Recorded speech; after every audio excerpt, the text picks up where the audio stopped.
Today's webinar, the title is Detecting and Investigating Contract Cheating Cases and Supporting Students Through the Process.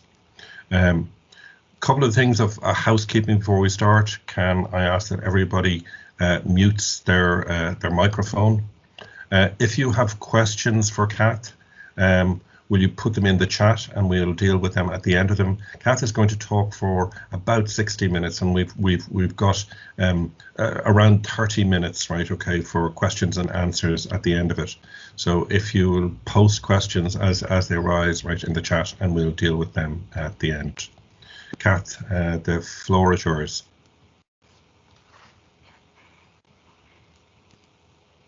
Thanks, Billy. I'm hoping everybody can see me clearly enough. Thanks, Ian, for nodding. It's really helpful to have somebody nod at that point, and a thumbs up. What more could I want?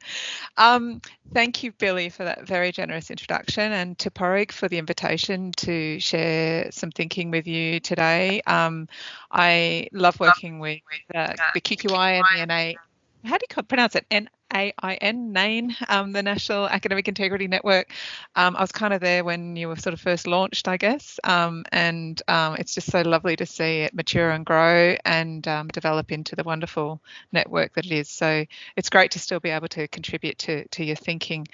I'm going to start by acknowledging the traditional custodians of the land on which I'm located today, which is the Gadigal people of the Eora Nation, and I pay my respects to their elders past, present and emerging, and I extend that respect to any Indigenous people who are joining us here today. Always was, always will be Aboriginal land. And if there are any other people on Aboriginal land, you might want to pop the location that you're on in the chat. But yeah, that's where I'm going to switch over now to start talking about the main topic of conversation today, which is about detecting and investigating contract cheating while supporting students through the process. So I'm just going to share my screen.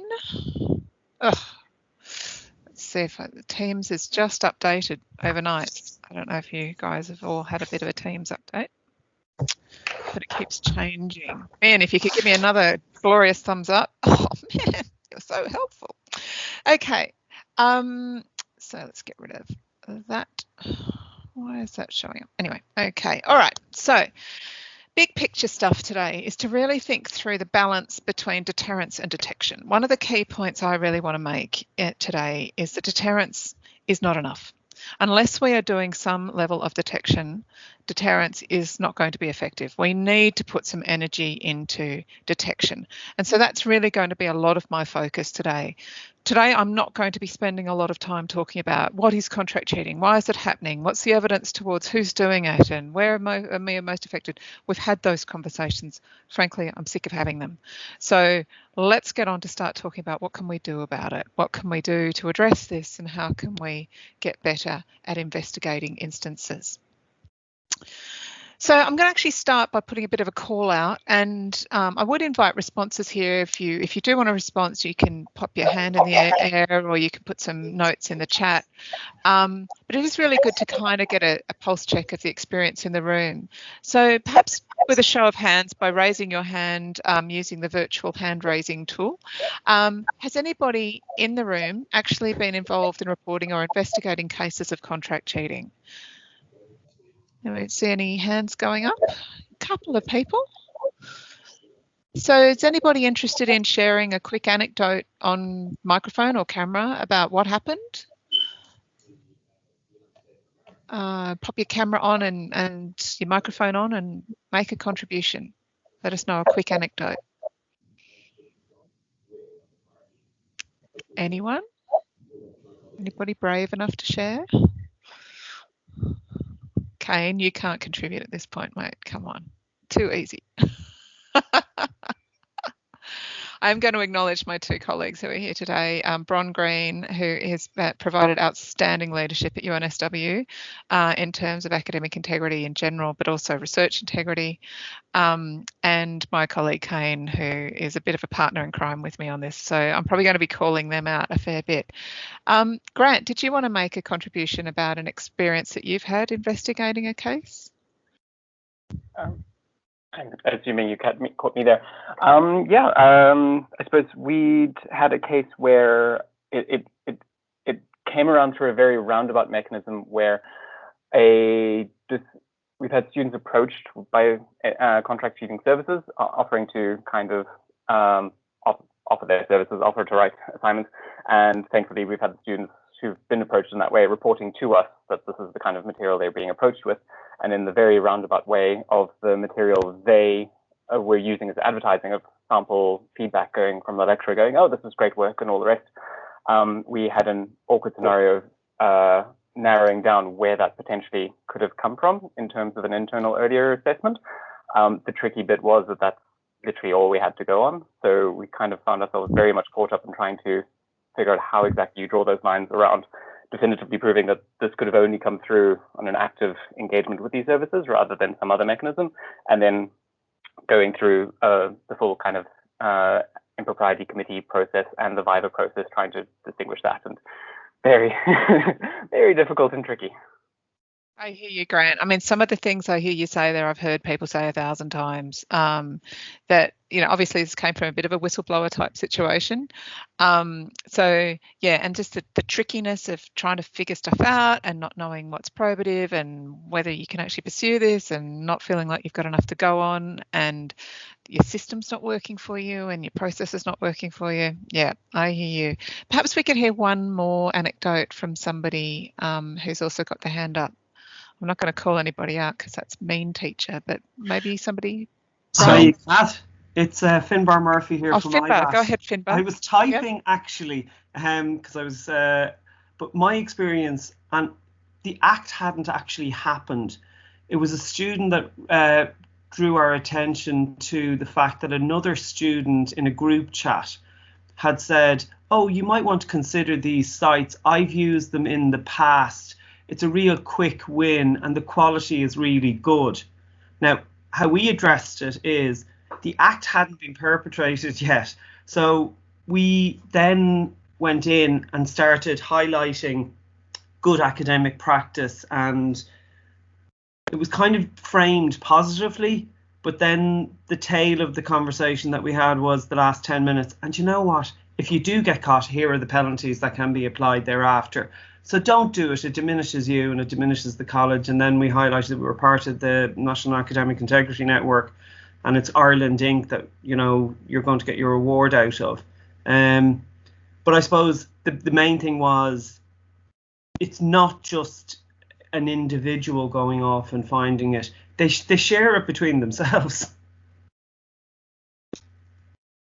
Sorry, that's my contribution. That's really, I mean, they're really helpful. They're very typical of the responses when I ask this question. I'm going to move on now, but it's kind of really great to hear these stories being shared. And I think, you know, we hear you. We've heard these stories. We've experienced these things ourselves. That feeling of not knowing what to do, feeling quite helpless, feeling like all you can respond with is a kind of rather lame conversation about academic integrity is a good thing to do.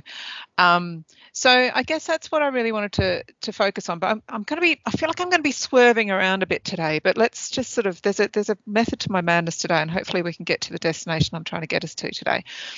But I just want to have a think about detection versus deterrence across time. So I'm giving you a bit of a quick timeline here. If we go back to 2006, that's when Lancaster and Clark first coined the term contract cheating. And then we've got a big break between then and the big MyMaster scandal that happened in Australia in 2014, 2015. And in between that time is a really big gap. And then we can't sort of fast forward to the present day, and detection still remains patchy, but generally low. Even in Australia, where I think we're the leading sector in terms of detection, we're still not actually getting much detection happening. And part of the question is, well, why is this? What's going on here? And in that gap between Lancaster and Clark and MyMaster, the dominant academic integrity research was on cut and paste plagiarism. That was the bulk of it. It wasn't really until MyMaster came along that this huge volume of contract cheating research started to emerge. And the volume of contract cheating research has boomed since about 2017, 2018. I mean, I've published a paper that we published, I think, in 2019. It's now been cited 124 times or 25 times. And I say that to brag, of course, but I also say it to just let you know just what volume of research is coming out that would cite that kind of research. And in that kind of academic integrity research space that was dominated by cut and paste plagiarism, It was dominated by wanting to understand the nature of the problem, supporting students through educative interventions, and then assessment design was seen as the dominant solution. And what's really happened is a lot of that thinking has transferred into the more recent research on contract cheating. There's been a big focus on trying to understand the nature of the problem, and particularly a big tendency towards thinking assessment design is a solution. And there's a lot of quite sort of lazy thinking on that. There's been very little research on detection. And the research that has been done on detection is, I think, sort of looking in the wrong places or perhaps putting too much emphasis on the wrong things. So if we think about, well, why is this? Well, in the old academic integrity world, detection's hard. It's hard to talk about. It goes against the grain of who we are as educators. It turns us into sort of police force rather than teachers. We're teachers. And we don't like using the C word. There was real hostility to saying the word cheating or cheats in any of the literature, particularly in the old world of academic integrity research. But at the same time, detection was quite easy. When cut and paste plagiarism was the dominant form of this kind of cheating behaviour, tools like Turnitin and text matching tools like it made detection relatively easy. I think we got a bit complacent in terms of focusing on the detection side of things. So detection rates, I think, are really interesting. We did a survey of over 1,100 academic staff, and we asked them, had you ever suspected that you've marked a piece of work that wasn't written by the student who submitted it? And 2/3 of them said yes. So that's a big rate of suspicion. Okay, still we have to wonder about the third that weren't suspecting. Maybe we need to do some educative work there. But of the people who suspected, only half of them went on to report it to an academic integrity decision maker. And that's really interesting. And when we asked them why they didn't report, the dominant answer was it's impossible to prove. So detection's an issue here. Detection is definitely the dominant reason why we've got underreporting of contract cheating going on. Let's look at the other dominant reasons. Didn't know how to pursue it or too time consuming. And I think we heard a little bit from Grant earlier when he was sharing about how this crashes up against your own processes, but also staff not supported by managers to pursue it and didn't trust my institution's policies and processes. So there's something going on there in terms of systems, processes, policies, penalties, that kind of stuff. So what this is really showing us is that detection's still an issue. Detection's still hard. It's still hard to talk about. It still goes against the grain. And the C word is still hard to say. I still get, and Kane gets this too, I think, we still get attacked on Twitter when we use the C word. And there are still people that don't like the term contract cheating. I can see he's laughing at this. But at the same time, detection's also hard. It's got harder than it used to be. Text matching tools aren't as helpful with this type of behaviour. They are still helpful in interesting ways, but they're not as helpful as people are used to them being. And this is another swerve. Porrig, we're very proud of this. We're proud of your legislation and all the hard work you put into it. We're proud of ours as well. This came into effect in 2019, and we're very proud of our piece of legislation, very much in line with your wonderful piece of legislation as well. Basically, what we've got now as our regulated TEXA is working on both sides of the fence. We've got the feds, literally the federal police, who are really going after the supply side of the problem, the providers, the advertisers and the internet service providers, but they also support us as higher education providers to go after the demand side of the problem, to go after the consumers. So with the amazing new National Higher Education Integrity Unit that is getting funded nationally by TEXA, or TEXA is being funded by the federal government to provide this national integrity unit. And in particularly on contract cheating, there's lots of things that they're offering in terms of legislation, ways to reduce the problem, how to respond and detect it, and the sorts of resources. And I'm really proud to say that some of my research is cited in this work. It makes me feel enormously proud to know that I'm having that kind of influence on the way that the nation is responding to this problem. So the great thing about the legislation is it does reshape the nature of the problem in incredibly helpful ways. And I think that, Parag, you'd agree with me that you're experiencing similar responses to your legislation in the Republic of Ireland. It is reshaping the nature of the problem in helpful ways, but without successful prosecution, it remains toothless.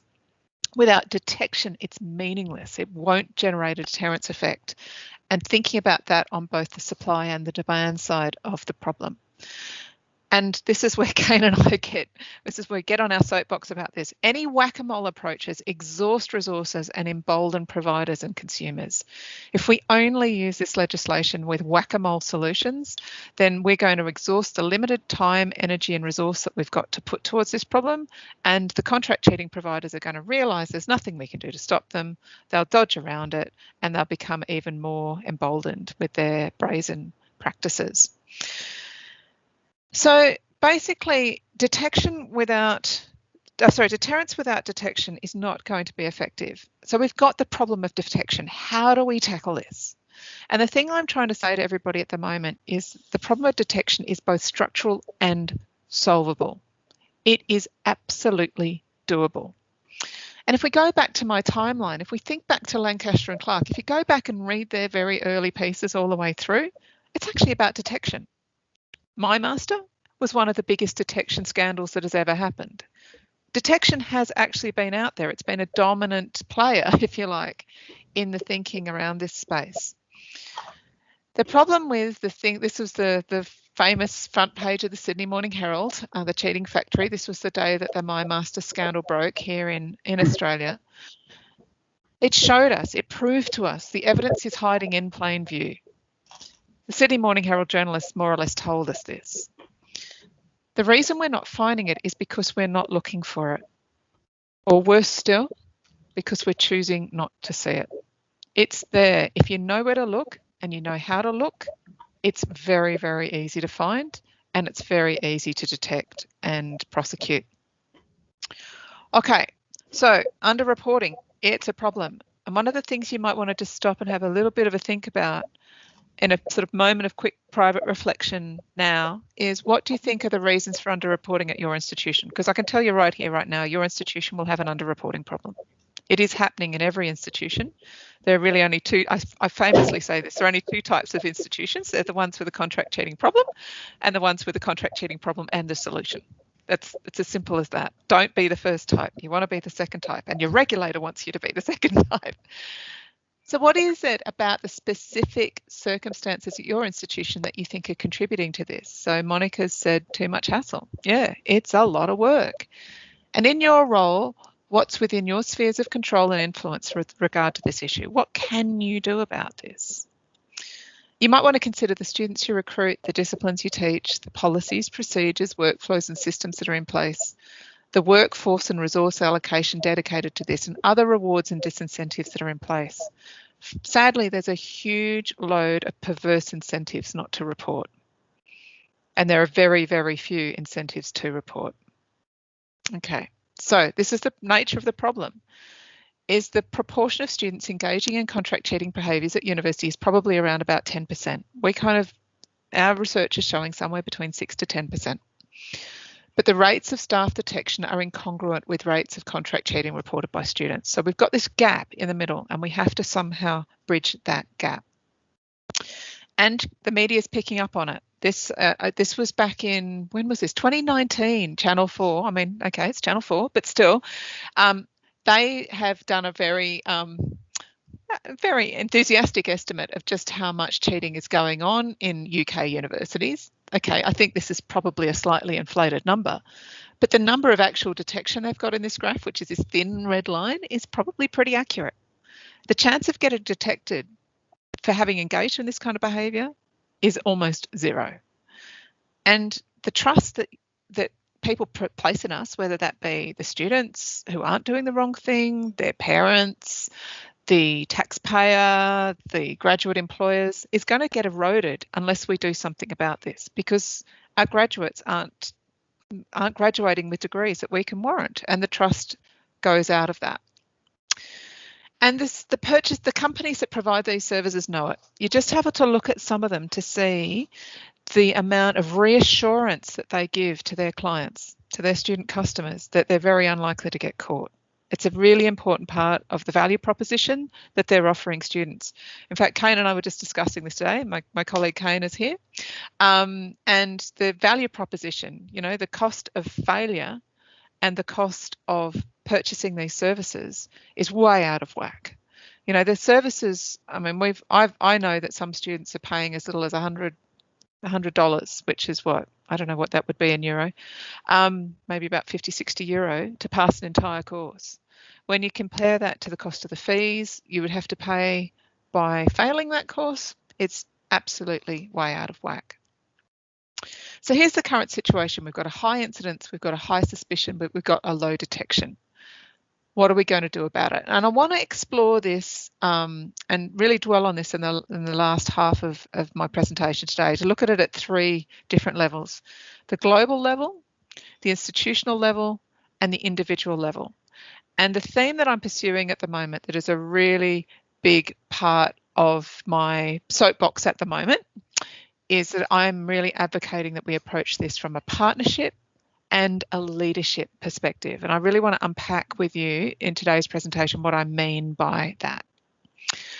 So I'm actually going to start in the middle, and I'm going to talk about the nature of the partnership that exists between people inside an institution. And here I'm really drawing on the sort of work that I've done already. These are 2 papers that I've delivered at the International Centre for Academic Integrity Conference, or was it ICAI? What does it stand for? Academic Integrity, International Conference for Academic Integrity. One with my former colleague David House, and another one with my former colleague David House and my current colleague Kane Murdoch, and I really acknowledge their thinking. The first one of these is now published as a book chapter in a book that was edited by the late Tracy Brettag. It was the last great publication she did before she sadly passed away last year. So I'm really drawing on the thinking in these 2 papers for this next bit, and I really acknowledge the work, particularly of Kane, who's here today, through this thinking. This is what I was talking about before. This is just a quick snapshot literature review on the literature that's on detection. These are papers that have got the word detection and contract cheating in them. Okay, we've got the early findings from Clark and Lancaster dating back to as early as 2006 and 2007. There are papers about detection being difficult and the ways that you can train people to detect purchase papers.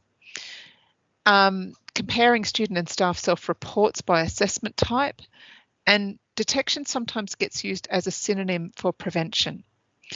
But I find a lot of this literature, A, it's very thin, there's not much of it, and B, it's often gets a bit slippery in what it means by detection. And Dawson and Sutherland Smith actually make the point that detection of contract cheating is not the same as successful prosecution of contract cheating. So the work they were doing to train markers to know how to spot a contract cheated paper isn't the same as getting it all the way through to an upheld decision that survived appeal.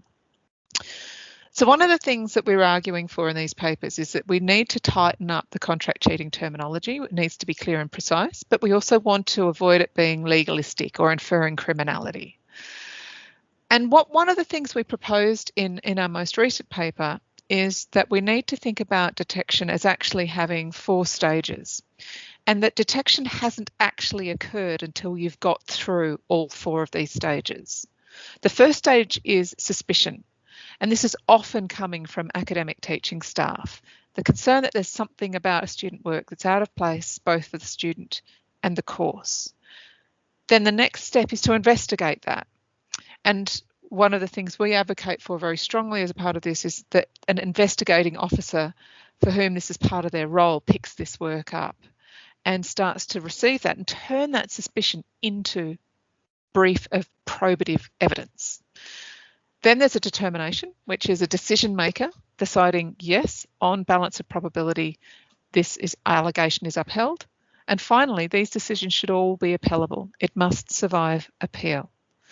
So we're actually arguing for a definition of the word detection to actually mean that a case has survived all 4 of these or gone through all 4 of these processes. And of course, if the student's appeal is successful, then of course that is not detection. So it has to have survived appeal. And these are some of the key players that are involved in this process, and they often look a little bit like this. First of all, you've got the academic integrity marker, you've got the investigator, And then you've got the decision maker who's involved. And if there's an appeal, a separate decision maker is involved. Now, I agree, yes, this should be everybody's responsibility. And this is where Kane and I are going to get up on our soapbox, but make it someone's job. One of the key pieces of advice I'm giving to educational institutions at the moment, and I'm doing a lot of consultancy work at the moment for education providers around the world on this, is we need to reshape ourselves so that somebody's given explicit responsibility to do this. And that's been the huge breakthrough at UNSW. And this is where I do the real hat tip to Bron. Bron, who is our Director of Integrity at UNSW, has scrapped and fought and advocated and argued for proper resource to be put into a centralised unit. Okay, it's grown, it's shrunk thanks COVID, but it has people whose job it is to do this. And they have expertise in it. They are motivated to do it. And it's really important, as Kane says, to take it out of the hands of time-poor academics and to actually make it somebody's job. So that's a really big thing that I think, is probably the most powerful thing I would advocate for this. But let's break these roles down a little bit more. Let's think about academic staff. Their main duties are teaching, evaluating and marking student work, and reporting those suspicions through to somebody else. But they've got lots of other things in their busy lives, including, personal lives sometimes. They're either full-time academics or they're hourly paid sessional staff. And this is limited time really for what's called extra duties. And this is often seen as extra work on top of what they're being paid to do. There's a very varied skill level with awareness of and interest in academic integrity issues. And this is probably the main reason why I advocate for taking this work off them. Their main passion is not this. They don't want to be the bad cop. They don't want to be the ones that go after the students. And there are very few repercussions if they don't report it. So again, perverse incentives not to report. They need processes that are quick and easy. They want to be good cop, and they need an incentive to report. Let's have a think about what they can see. Well, they can see the student assessment work, paper submissions or electronic markings tools. They see the surface features of submissions, and of course they see the content. And what they know is the content of their course, their subject matter and discipline, and they know their students. And this is what we refer to in one of our papers as the 3 commandments of academic judgment. Know thy students, know thy course, and know thy content. Now, I often have people say it's impossible to know thy students. I've got 2,000 students on this course. That's not the point we're making. We're saying know the sorts of responses that students on your course would typically give at this level, with this level of learning, at this institution. If you're seeing their ability suddenly be professional expertise level, something's going wrong there. So these are the 3 commandments of academic judgment that we really advocate for. And when we think about the role that academic judgment plays, it's really in that first line of suspicion. What we're really interested in is this is where this line between suspicion and investigation is where we've got the biggest underreporting hurdle or block. As I said, we've got 2/3 of academics suspecting it, but only 1/3 reporting it through. So we've got this big barrier. What we've got to think about is how can we get more cases over that hurdle through to the investigation level and up the chain to a decision maker.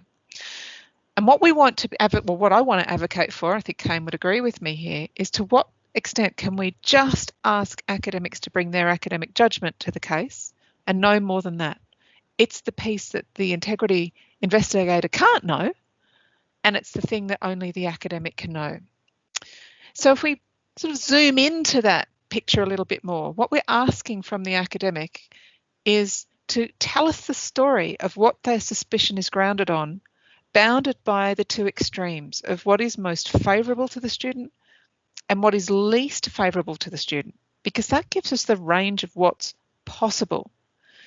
The decision maker or the investigator then has to determine, what is most probable within that range of what's possible. If you like, that's a sort of zoomed in microcosm of what's going on in getting a case over that barrier. The investigator, what are their main duties? Gathering and examining evidence, identifying patterns, improbable patterns, building the case, interviewing or having a conversation with a student, and detailing findings of fact. They need good tools and good access to data. This is what Kane does. This is his main job in my organisation. What they see is they're able to take a deeper dive into the document properties, formatting and so forth. They could look at information on the learning management system, or you might call it a virtual learning environment in Ireland. Is that right, Porrig? Is that what you call it, a VLE? Yeah. They can do some more IT forensics. They can also look at all submissions from the student, and they can look at the academic judgment evidence and the student response to the allegation. So they can see a bigger picture, and they should be able to see that bigger picture. But I don't want my individual academic staff members spending a lot of time doing that work. It's not the best use of their time. It's not the best use of their expertise, and they're not going to enjoy doing it. But Kane loves it, don't you, Kane? And what do they know? Well, they know what to look for. They know how to build a case. They know the procedural requirements. They know, and this is important, they know the institutional precedents, because they also know the institutional risk appetite. They know what sorts of cases have been upheld before. They know the kind of classes of evidence that have been considered to be probative in the past. And yeah, they bring consistency of decision making. Thank you, Kane. I feel like you're almost kind of a side commentary going on here as well. It's really helpful. Then the decision maker, their duties are to determine the outcome of the investigation, to decide on penalties, including mitigating circumstances, and to consider appeals. It's usually a senior academic staff member or a panel.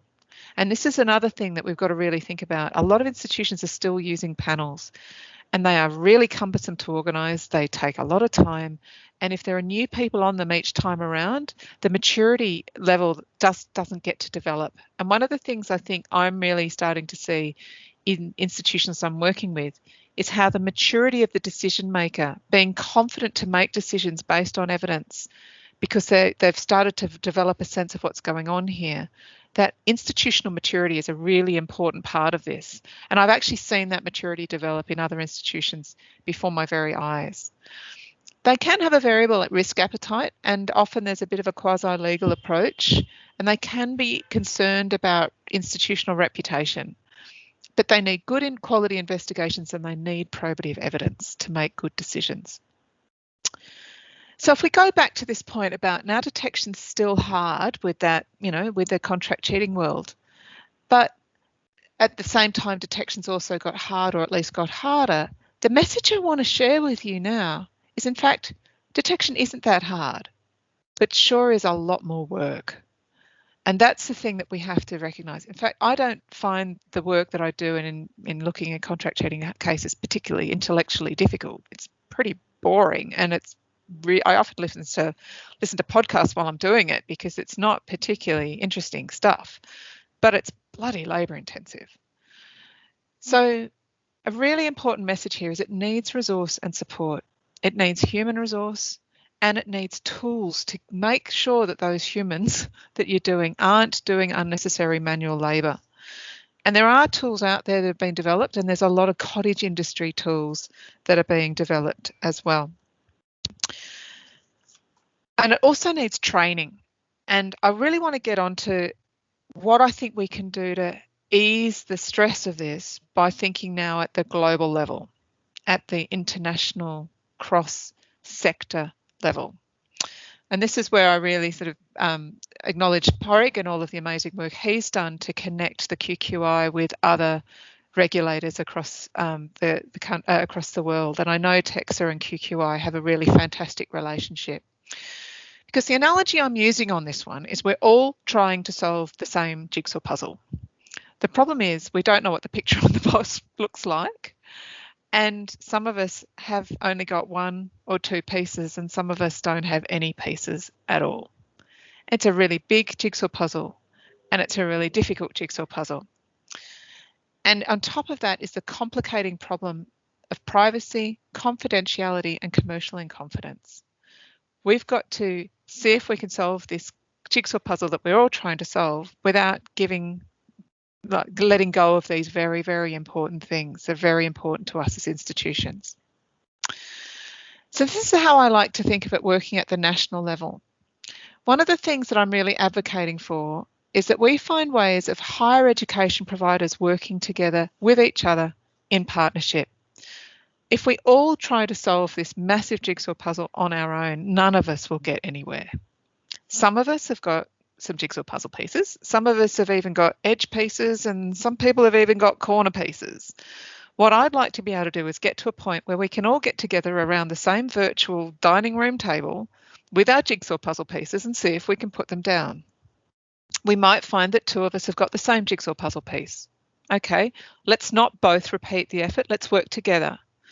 We might find that we've got 2 jigsaw puzzle pieces that click together. Excellent, let's share the labour, let's connect, let's make this thing that we've figured out stronger because we're working together.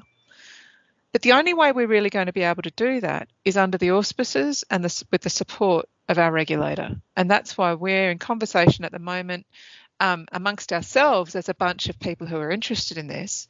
But TEXA are also interested in talking to us through their new integrity unit about how they can support us and what we need to do to be protected to have these kinds of conversation. Because we're the research-led educational sector in higher education. We're the ones that have the time and the energy and the resource to look at the empirical evidence. And we're in the business of expanding knowledge. We should be the ones that are in partnership on this so that we can lead the other higher education sectors and their regulators. If you think about some of the other institutions that are affected by contract cheating, it's certainly high schools, both private and publicly funded high schools. It's religious colleges and colleges of divinity. Have a think about that for a moment. But anyway, back here again. It's accrediting bodies. It's non-university higher education providers. It's military colleges. Stop and have a think about that for a moment and the challenges that presents to us in terms of our national safety. And you think about the regulating bodies that regulate them. It's things like the Anglican Church of Australia. It's things like the Law Society. It's things like a private owner, or TEXA might be regulating a non-university higher education provider. It's the military. These sorts of people cannot be expected to put the same kind of resource and energy into supporting the detection of contract cheating than a higher education regulator can. And so if we lead them, they can then work in partnership with each other much more effectively because we're the research-led higher education sector. So that's the model of partnership and leadership that I'm really advocating for at the moment. The story behind this is a sector-wide problem and it needs a sector-wide solution. No one of us can possibly solve this problem on our own. But, and this is where I get really, really positive about this, the collective brain power of the higher education providers of the world cannot be beaten by these insidious, morally bankrupt contract cheating providers. They cannot outsmart us. We are cleverer than that and we are better than that. And the main reason why we're going to win and they're going to lose is because we care about our students and they don't. And I strongly, and this is where I get really passionate, love will prevail. The love we have for our students will prevail over their morally bankrupt approach to our students. So on the international level, what I'm hoping might actually start to emerge is that our higher education regulators are able to form partnerships with each other. And I know these memoranda of understanding are being signed at the moment. Porrig, I know you signed one between the QQI and TEXA at the TEXA conference in November 2019, I think it was. Yep, I remember that correctly. And maybe through those kinds of memoranda of understanding and partnership models, we can actually start to form a global network where we're able to share expertise, intelligence, information, best practice, and we can join forces and join together to be this global community of superheroes that are going to conquer the contract cheating problem together. Because I really firmly believed that the higher education providers of the world, if we all get together, are going to overcome this problem. We're not going to be able to do it on our own. There's that old adage that you tell students when you ask them to do group work, is that 10 people working together will always achieve more than one person competing against the other 9. And that's what we've got here. The solution to this problem is collaboration. And if we seem to be trying to compete with each other on this, we're all going to look like chumps. So now in the last bit, I just want to turn to the individual level. And this is where, Kane's work is absolutely fundamental to my thinking. And also our former colleague, David House, has influenced my thinking a huge amount here as well. And of course, this has all been inspired by the leadership of Bron, who's also here today. Because I want to remind us all that at the heart of each case is a real student with real life and academic pressures, with real emotions, and this is really important, with real dreams and aspirations. And they are both victims and perpetrators in this situation. And if you don't believe me, go and freak yourself out with this one. Kane and I have had our little freak out moment, but go and have a Google when you get a chance and go and have a look at retops.org. It's a bunch of guys in the US, a guy called Jim, a guy called Bill, and a guy called Chris. And they are amazing rhetoric composition teachers in American universities. And they have written 2 reports, one for the edu domain and one for the edu.au domain. And they have proven that contract cheating providers are exploiting vulnerabilities in higher education and other education providers' websites to hack into their websites, to infiltrate them and put contract cheating provider links into higher education provider and school provider websites. If this does not tell you that these companies are predatory and they are going after students who are legitimately seeking academic assistance on their writing, then I don't know what will convince you.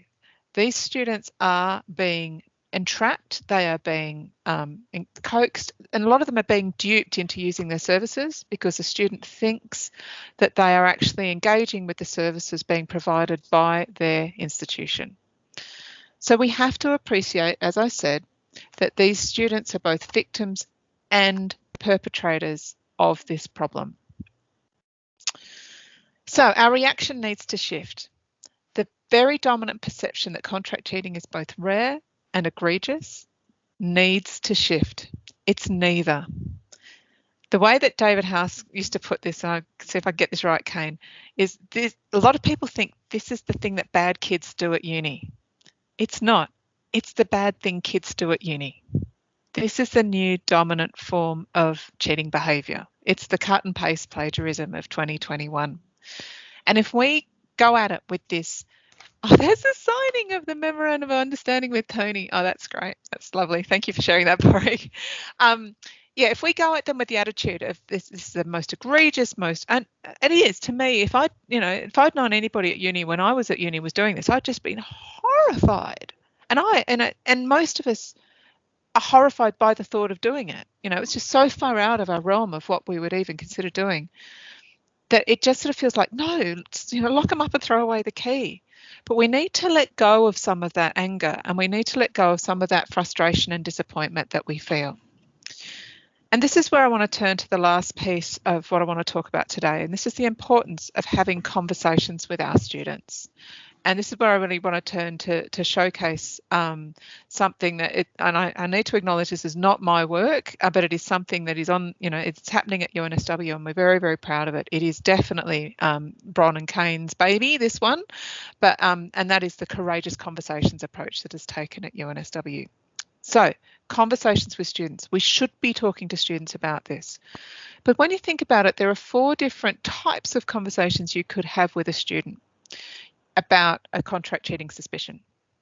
To support students in their learning and academic skills development, as an alternative assessment task, so viva voce, to collect preliminary information prior to an investigation, or as part of a formal investigation.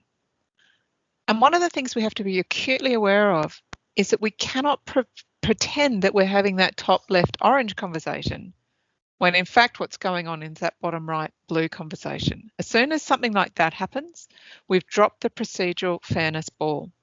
Procedural fairness is really fundamentally important. It is possible to have all 4 of these conversations with students at once, but we should only do so if we're letting them know that's the frame of the conversation. But the courageous conversations really sits in this bottom left-hand corner, to collect preliminary information prior to an investigation. Well, actually, probably that's not accurate, is it, Kane? It's to have a conversation with a student to raise concerns about their behaviour prior to investigation. And, Kane and I were having a conversation earlier today, and it's really interesting. I hadn't sort of thought about this for a while, but just how important it is to reflect on the discourse and the discursive framing of this. we're talking about concerns rather than allegations. And we're talking about mistakes rather than breaches, I think, with some of the examples, Kane, you used earlier today. And I think that that's a really useful frame to remember the discursive sort of framework in which we're thinking. Because one of the things we have to bear in mind is what we're working with here as a standard of proof is balance of probability. It's not beyond reasonable doubt. And if you think about it, really all that shakes down as is that the story being told by the student by submitting work for assessment is I did the work myself. What your job is in investigating a case is to tell an alternative story that you can convince the decision maker or decision makers is more plausible on balance of probability, which is that the student didn't write some or all of the work themselves. That's pretty much it. That's pretty much what you're doing. I'm just going to give you a couple of examples of this. A lot of people think that what you have to do is prove that the student definitely wrote this essay, so you can prove that they didn't write that essay. But in fact, all you need to be able to demonstrate is 2 or more documents submitted by the same student were not written by the same person. That in itself is evidence that contract cheating has occurred. But if we go back to the standard of proof and the balance of probability, the conversation you have with a student can help ascertain which story is more plausible. But I think this is the really valuable part of the conversations, which is it also helps the student see just how implausible their story is. It helps them to see the game's up. So the real value of our courageous conversations, and I really hope that we can hear a bit more from Kane about this as we move into discussion time. We call them courageous conversations, or they have been called courageous conversations at UNSW, because it takes courage to admit you've done the wrong thing. And it takes even more courage to commit to learning from it and to make things right. But that's what we want. To be able to admit that you've done the wrong thing is the first sign to us that you can act with integrity. And there's hope there. We can work with this. We're teachers. We're in the business of helping students learn from their mistakes. That's what we do. And if students can admit, yes, I've made this mistake, but I want to find my way back to the path of integrity, and I want to graduate from this degree with a qualification I can be proud of, we can turn to that and say, yep, there's something we can work with here. Let's go. Let's move into working with integrity. But the courageous conversations brings us 6 main benefits, and I hope I've got them all, okay? It saves the students the immense distress of a full-blown investigation, because if they admit to wrongdoing even before the investigation is undertaken, then it's really easy a decision to be made. It saves the institution the expense of a full-blown investigation and radically reduces case turnaround time.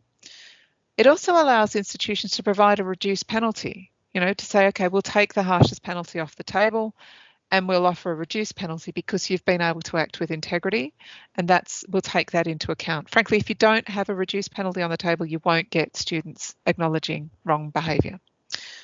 And this is where it really shifts into the lovely zone. It identifies academic skills problems and therefore the educative interventions that are needed for that particular student. Because you can move on from this has happened, well, why does it happen? What's the area that you're struggling with? Is it English language? Is it time management? Is it the intellectual rigour of this particular course? Are you not interested in it? Are you doing it for your parents rather than yourself? That's where you can actually start having a really wonderful conversation with a student about where they want to go. Is the background noise really loud? Sorry, it's Oxford Street on a Friday night, sorry.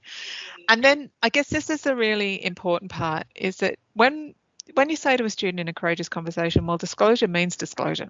You can't just tell us that you've done it. You need to show us information, screenshots, receipts, names, tell us what's going on here. You actually start to gather really important probative evidence that can be redeployed elsewhere.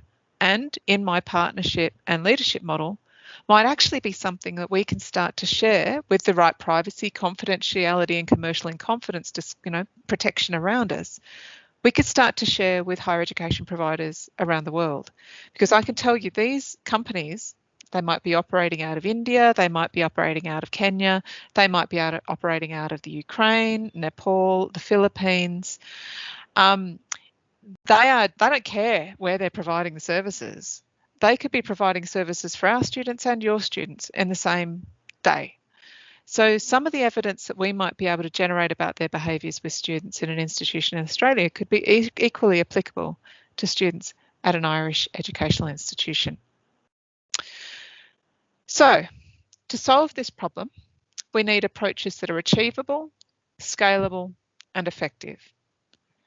I mean, I'd also say in terms of scalable, they need to be efficient as well. So it's the efficacy-efficiency balance is really important. And academic teaching staff are the front line. They're where the work needs to happen. We need to draw on their academic judgment to see clues that are suspicious, and we need to be confident in how to formalise that suspicion into advice that can contribute to a highly probative brief of evidence to support an investigation and an upheld decision that survives appeal, of course. We know the scale of the problem, and this is my absolute shout out from the rooftops. Academic integrity should be at the heart of everything we do, not just what we say we do. It's not enough to say we take academic integrity very seriously unless we follow that up with actions.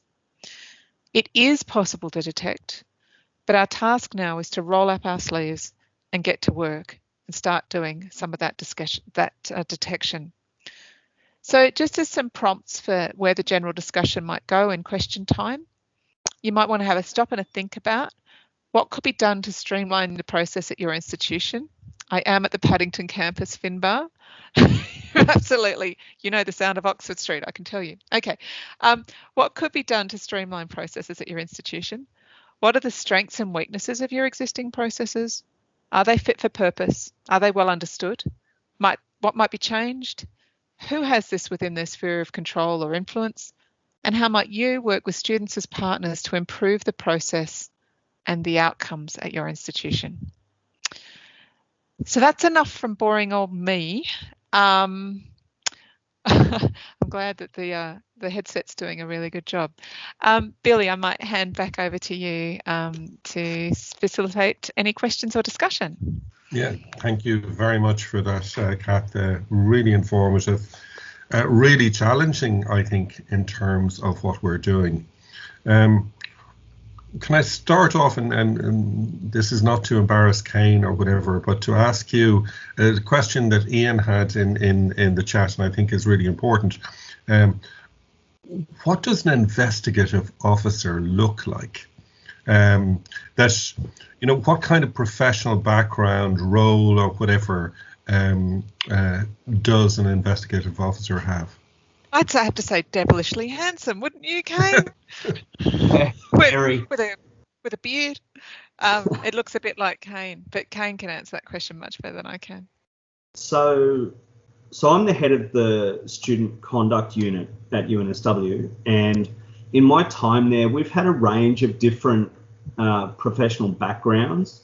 We've had several lawyers in the team. We've had psychologists and people who were practicing psychologists. Myself, I was once a historian, then I've spent 12 years in higher ed, and I was in a faculty role where I had to make quite impactful decisions every single day. So what I'd be looking for is someone with maturity in decision making. I would be looking for people who have student welfare at their kind of core, and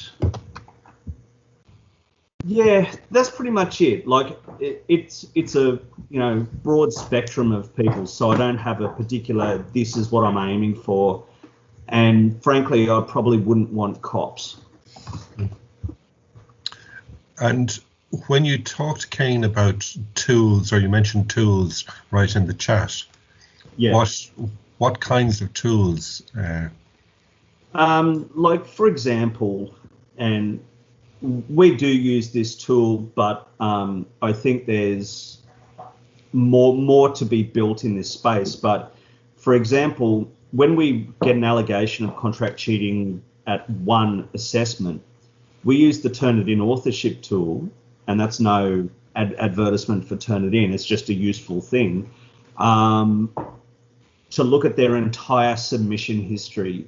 Trying to pick off or even prove any individual assessment is contract cheated it really is very, very difficult unless you have the smoking gun. Where you find the really valuable evidence is across a pattern of behaviour, when you can actually form a real narrative around that, you know, and that's using the data from those papers, for example. But there's other tools we're working on, say, to analyse, what did you describe it before? Virtual learning environment, or, you know, Moodle or whatever it is, analysing that behavioural data after the fact.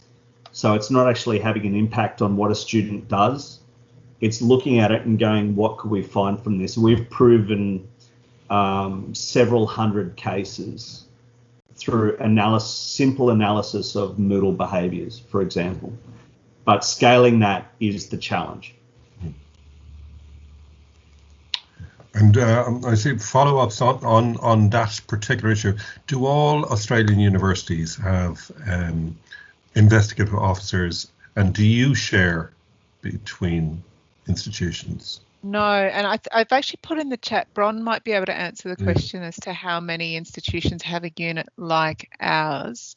And we don't share between institutions yet, but techs are very keen for us to find ways that we can through the new integrity unit. So that's certainly something that we're exploring at the moment, or they are exploring at the moment, and they're reaching out to a few of us who are sort of known in the detection space to sort of start thinking through this.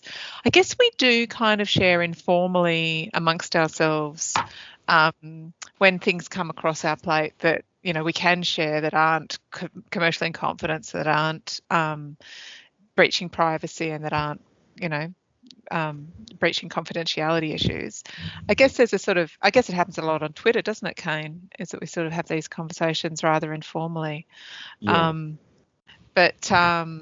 Yeah, I guess that's what I'm hoping to build, is could we actually develop a formal or informal community of practice whereby people with pieces of the puzzle, whether they be in County Cork or whether they be in Western New South Wales or whether they be on the east coast of Canada, can actually, you know, put those jigsaw puzzle pieces together. And I guess my ideal vision would be if we could have some kind of Chatham House rules approach where institutions who have no jigsaw puzzle pieces could come and watch the jigsaw puzzle being built, and then they go away with a playbook of a partially completed jigsaw puzzle. So you've gone from nothing to part of the puzzle solved for you from, you know, in a day or 2 days. So how could we start working together to share this information while being careful not to disclose private information or confidential information, and also not give the game away to the contract cheating providers, because we don't want them to get wind of what we're doing, because then that'll sort of contribute to the dodgy whack-a-mole problem. So I guess that's the sort of ideal that I'm trying to advocate for in this partnership and leadership model. But I think it starts with partnership inside the organisation. It's a partnership between academic staff and the central investigative unit that Bron's done such a great job of building at UNSW. Cath, can I ask you whether or not suspicions would arise other than from an academic reading an assignment? Absolutely. And I guess I should have framed this a bit more clearly, Billy. I've really framed a lot of what I've done here in the kind of humanities and social sciences, in the sort of normal business processes of marking essays, using the marking process that we've got. It's a very sort of narrow slice of what we do. I think one of the other things that's really starting to emerge, and particularly emerging in a time of COVID, is lots of other ways that suspicion is coming to us. Obviously, we get a lot of information from whistleblowers coming to us, but I have to say that if the only source of information or the only cases you pursue at your institution are whistleblowers, then you're putting your students at enormous risk of blackmail, because the whistleblowers are often blackmailers, and they threaten their clients with disclosure to their institution. If it becomes known amongst your students that the only way you get caught at this institution is through a whistleblower, then your students are more likely to pay up. So that's another big sort of thing to just bear in mind. But there are all sorts of other places where, and I've said this 1,000 times, the information's hiding in plain view. Kane and I often refer to it as, a sweater or a jumper that's knitted, that's got a loose dangling thread. And all you've got to do is find that thread and start to pull and pull and pull. And before you know it, I'm a nitty. Before you know it, you've got a big pile of yarn on the floor, because the whole thing will just unravel in front of your very eyes. The key thing is to know when that's a dangling thread and how to pull and how to keep pulling until you've unraveled the whole thing. Because a lot of the people who are doing these things, engaging in these behaviours and providing these services, actually aren't covering their tracks particularly well. The MyMaster scandal was all hiding in plain view. It was information that was on an unsecured server of a contract cheating company, and two investigative journalists from the Sydney Morning Herald, they didn't hack into anything, they just discovered this unsecured directory and downloaded all of the information. It's not hard to imagine that there are other contract cheating provider websites with the same sorts of vulnerabilities. Why aren't we looking for them? Why aren't we going after them?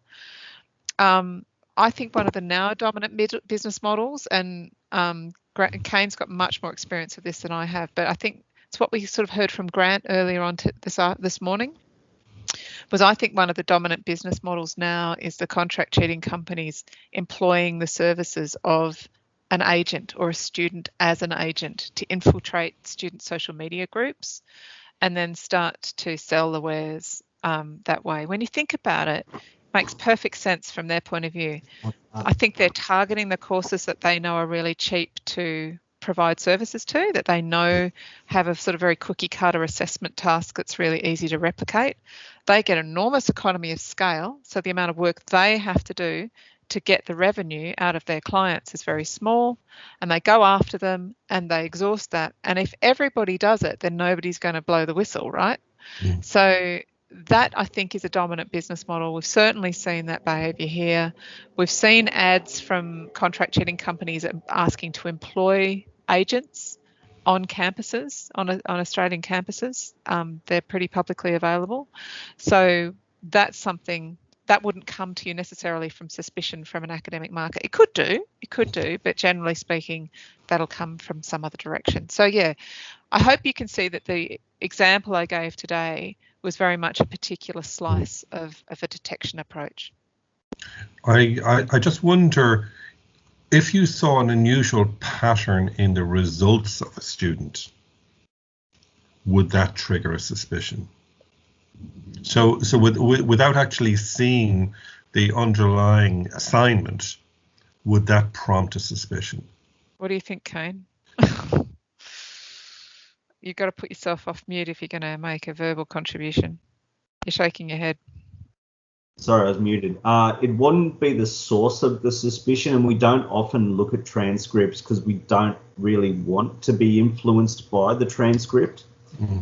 However, sometimes you do see things, and particularly within a course.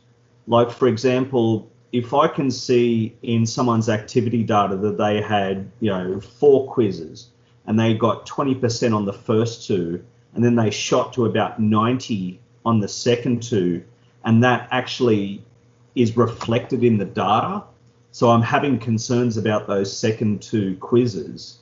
It kind of, in effect, just reinforces that you might be on the right track, but it's not something that I consider evidence at all, and I would never use it as a line of argument to the student.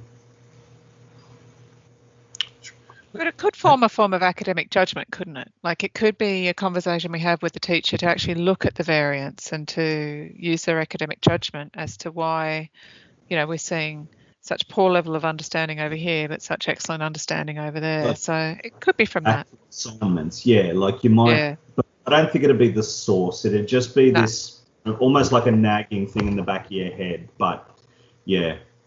I guess the thing that drives Kane wild is when he gets an accusation or an allegation from an academic, and all it says is the student's not capable of this. And that's just really frustrating. Is that one of the things that, and Kane, you can advocate for this better than I can, but so do your work. Prevent us with a brief or a story at least that done some analysis, right? Yeah, I try to make that easy, but trying to ask overworked people to work more is always a challenge. You know, I'm at least sympathetic to that. And sometimes I'm just kind of holding their hand a bit to go, look, you know, well, you know, I'm going to need this, but without this, I can't do anything, you know, or at least I won't be able to action that thing. Cath, there was another question or theme in the chat about, are there particular disciplines that are more prone to contract cheating than others? Yeah, I think this is a really commonly asked question. And one thing that we do know for sure is students in different disciplines contract cheating in different ways. Absolutely, that's a known thing. When I published a paper recently where we looked at breach data, I've found quite a lot of contract cheating companies where it's really easy to discover the orders that are being placed on those websites. They emit out of these websites as an RSS feed. So if you're interested, you can just go and subscribe to the feed, which is fascinating. And I've read, I don't know, I've gathered, I got to the point where my data storage broke. I gathered, you know, something like 500,000 orders coming through these companies through these RSS feeds. And I've, you know, done some random samples of them and analysed them. And when you look at it, these are places where you go, you place an order, you put your credit card details in, you know, and a certain amount of time later you get your essay written for you. And when we analysed those, we looked at what we call in Australia the FOE codes, or the field of education codes. So we made an educated guess as to the field of education. You know, is it history? Is it law? Is it engineering? Is it mathematics? And what have you. And when we analysed those, there was a massive spike for the humanities and social sciences and the business and commerce and finance kind of disciplines. Everything else much lower grade, very, very few in engineering, very, very few in science, very, very few in medicine and so forth. There's a bit of a blip on sort of education, but it was dominated well and truly by the 08 and the 09 codes here in Australia, which is the humanities, social sciences and business. Now, that's not to say that these are the only disciplines where that's going on. It's just that these are the sorts of places where these students go to outsource their learning and their assessment. In our survey of 14,000 students, the most common respondents came from engineering. That was absolutely the dominant set of answers, was from engineering students admitting to engaging in cheating behaviours. However, they're much, much more likely to rely on friends, family, students or former students as the providers of that outsourcing assistance. Much less likely to use commercial providers. We've all become very aware of Chegg and Course Hero and other similar services. And Kane loves Chegg, don't you, mate? Now that you've just come back again, loves Chegg. Favourite thing. His favourite thing. They are obviously really out to provide services to students in the sciences, the maths, engineering, science, medicine kind of disciplines. So it does vary. I would say that there's no discipline that's immune to this. I think that there are probably patterns of behaviour that prevail in some disciplines. And yeah, it's not so much where is it happening more than others, it's how is it happening across the disciplines. You name it, I've seen it contract cheated. I've seen students writing essays about plagiarism contract cheated. I've seen students in divinity colleges talking about ethics and morals contract cheating. I've seen a whole PhD contract cheated. I've seen a master's in oncology completely with all of the, you know, with the oncology data included. I've seen PhDs. Yeah, PhDs. My favourite was when a student asked for the nomination for her PhD supervisor for Supervisor of the Year award to be contract cheated. So you name it, it can be contract cheated. Sorry, I'm just checking the chats on this. I see Larry McNutt's point, I think, about influencing student behaviour on campus, a crowded space. It really is, and I think it's one, right, okay, where cheating is a behaviour, right, okay, we have to really push up that agenda in terms of the social behaviour. It's so much a cultural issue really for on the student side of things. Yeah, Billy, I think that's a really important point, because I've really learned this from Tricia Bertram-Gallant from the University of California, San Diego. She makes a really important point that it's not about the content of your character, it's about your behaviour. And you'll never hear me calling a student a cheat, and you'll never hear me talking about them as cheating. You'll always hear me talking about engaging in cheating behaviours. And that's a really important arm's length thing that we need to keep in mind. Cath, just in terms of the legislation in Australia, can you prosecute those who buy contract cheating services? No, the legislation like yours is very much designed to go after the suppliers. Yeah. So it goes on 3 levels. It's the companies themselves that sell their wares, and it is the platforms that they use, such as Facebook or Google, and then it's the internet service providers. So we can actually use the injunction powers to sort of cut this off at the shoreline, if you like, when the cables come on shore, is we can use federal injunction powers to block websites at the shoreline. One of the great things that we saw happen was some of the really big providers like SA Shark, EduBirdie, UK Essays, which is called AU Essays in Australia, they went dark as soon as the legislation came in. It's not worth it. So they've actually sacrificed the Australian market. Porrig, I think you've seen some similar things go dark in Ireland as a result of your legislation.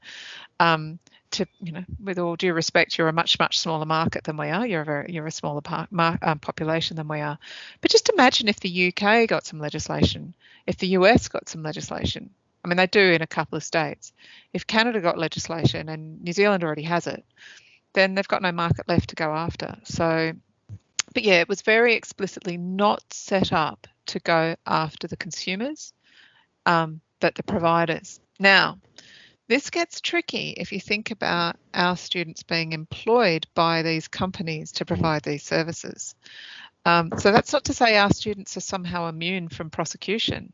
If they have been employed by these companies and have gained financially from this employment, then I think there's a possibility they may be vulnerable to prosecution. But the idea was also not to go after mums and dads that provide assistance to their kids or friends or family. That one worries me a bit because I don't see any difference. It doesn't matter who you outsource your work to. If you have the cultural and social capital to have a mummy or a daddy who can help you, why should you somehow be protected from being tangled up in this? Whereas somebody else who hasn't got that and therefore prefers to resort to a commercial service. Anyway, it's a bit of a moral quandary, but an interesting point of difference. Sure. Just yeah, Kane's just made the point. The biggest haul of intelligence he ever got was from a student working for a provider. Hopefully mums aren't blackmailing their kids. I hope not. There was a question up here about artificial intelligence and spin bots and automatic text generators. I can't find the question now. And I think the ultimate will be when we've got an essay that is automatically generated by an AI machine that is marked by an artificial intelligence marker. That's when we hit peak AI, isn't it? I think that's where your kind of stage gate type examinations will become all the more important. So I can envision a future in which all the kind of tasks that they do aren't really graded. They're just for feedback. And so there's no real, it takes a lot of the incentive for the student to buy an essay if no one's going to give them marks for it.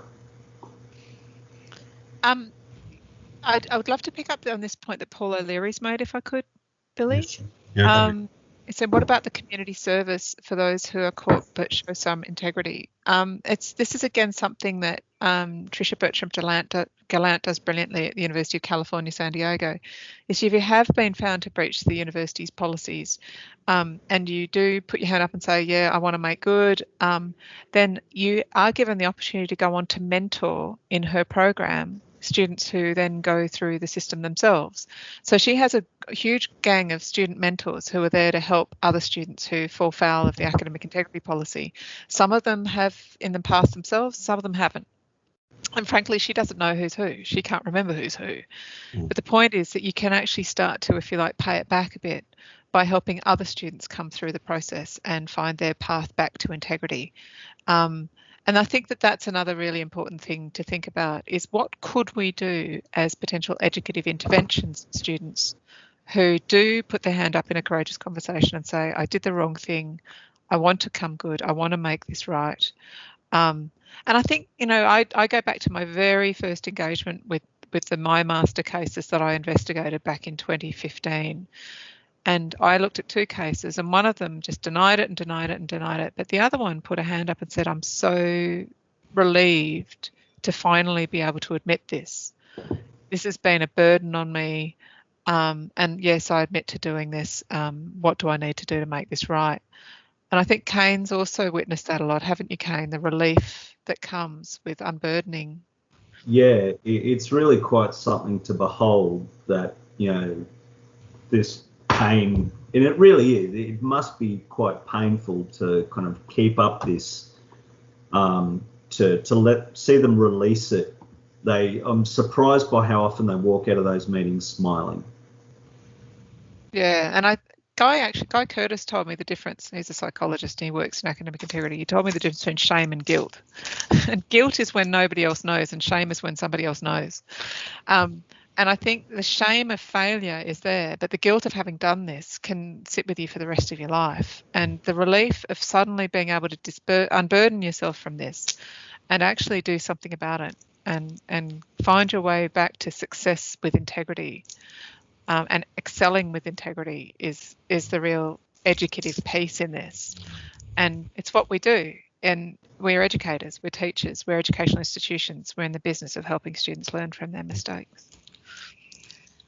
I'm reminded I had a case in my own institution earlier this year where a student who had graduated 4 years ago wrote to tell us that she had cheated as part of her program and was immensely grateful for the opportunity to unburden herself. Now, it did then go through a disciplinary process or whatever, but actually it was for her a great relief to actually have in some sense absolved herself of this guilt that she had. And I don't think that's uncommon. The vast majority of students who are doing this are not bad people. They're not cheats. Okay, some of them are. Okay, let's just also get this out of the way. Some of them have a psychopathology where they are going to cheat on everything. They're going to cheat at golf. They're going to cheat on their partner. They're going to cheat on their taxes. They're going to cheat on their work expenses. They're going to cheat. And they're the sorts of people you don't want as a part of your academic community. They're the people that you do want to exclude, because actually part of having a community, this is something that David House used to say a lot, wasn't it, Kane? Is the whole point of a community is that you get to say who belongs and who doesn't. And sometimes some students' behaviour is such that you don't want them as a part of your community anymore. And we'd do the same for research misconduct, right? We would say, no, we don't want you as a part of our academic community. So yeah, some of them. And we also have to accept that I would say the utter extreme end of this sort of cheating behaviour is the students who have a fraudulent qualification, maybe a fraudulent English language certificate. They defraud their way into the institution. They defraud their way through the institution by purchasing everything, and they've got a fraudulent qualification. And really, for many of them, the purpose of studying was to get a visa or residency or something like that. These are people who know they'll never be able to use that qualification in the world of work because it's worthless. They are the extreme end of things. That's going on. That is happening. It's probably happening at your institution. It may be happening at mine. But the point is that you don't want those people as part of your community. So I'm not saying don't exclude anyone. That's not what I'm advocating for. What I am saying is don't exclude everyone just because they've engaged in this behaviour. There's hope for most of them. For some of them, leaving the institution might be the right thing for them to do. The reason why they're cheating might be that they haven't got the wherewithal to cope. They haven't got the wherewithal to succeed on their own. It might be the best thing for them to leave the university, but that should be an educative conversation that you have about them and their goals and their desires.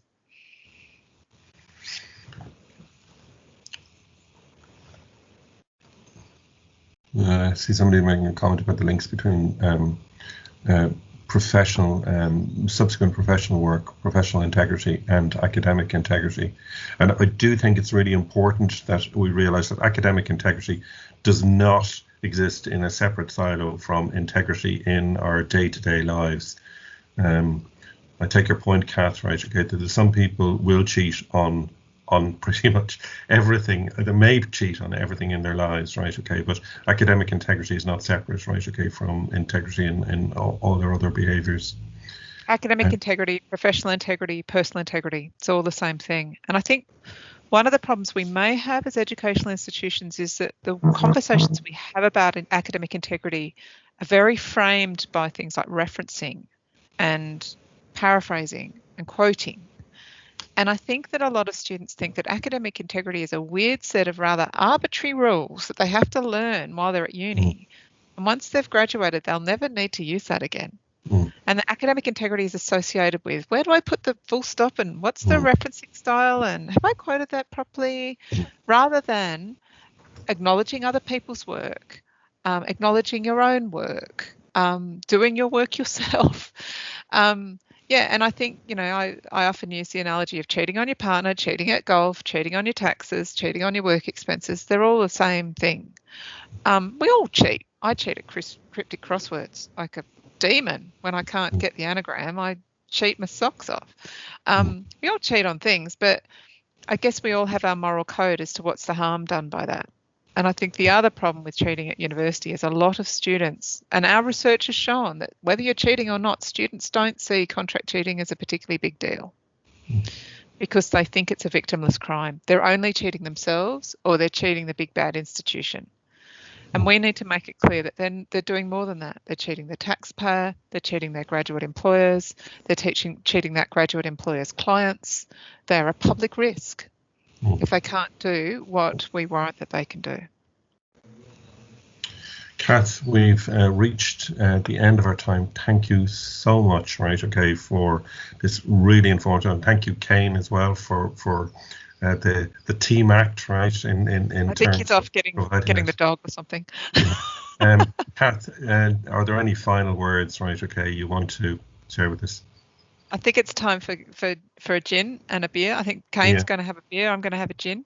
It's Friday night here in Sydney. But look, thank you, Porrig, for the very generous invitation. It's been so wonderful to be a part of your network again, and it's lovely to see it's grown. He's put the hallowed grass of the SCG, which is I could almost throw a cricket ball and hit it from here, Porrig. So it's just there. Thank you very much for having me. I wish I could be there with you guys in person, maybe in a post-COVID world. But I also just want to again acknowledge my colleagues Bron and for her amazing leadership, and to Kane for his incredible partnership. We really are a double act in this. We do a lot of our thinking together, and his fingerprints are all over what I spoke to today. So I just want to acknowledge them as well. Thanks for having us. Okay, thank you, Cath. Goodbye.